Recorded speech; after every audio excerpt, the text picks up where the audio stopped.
নীল কি সত্যি মিস্টার চৌধুরী? এটা কিভাবে সম্ভব যে তুমি আমার কাছে সব লুকিয়ে রেখেছিলে?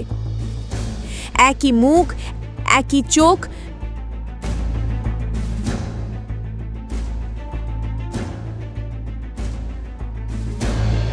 এখন কি নিজে নিজে কথা বলছো মিজাদ্রিতা?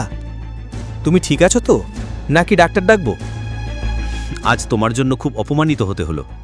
আমি শুধু মিস্টার চৌধুরীর সামনে একটু সন্দেহ করেছিলাম যে উনি তোমার সঙ্গে কোনো চুক্তি করবেন কিনা। এর মানে কি? এর মানে কি? মিস্টার চৌধুরীর মুখ দেখলেই হাজার হাজার মেয়ে পাগল হয়ে যায়। অ্যাকচুয়ালি এটা আমার দোষ, এটা আমার ভুল। আমি তোমাকে এখানে মিটিংয়ের জন্য ডেকেছিলাম, এটাই আমার ভুল। এরকম মেয়েদের একটু সম্মান দিলেই মাথা ঘুরে যায়।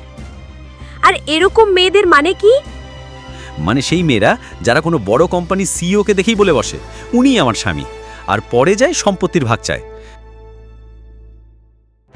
তুমি আসলে ঘৃণ্য। যাও, তোমার সিইও আর তোমার কন্ট্রাক্ট নিয়ে সুখে থাকো।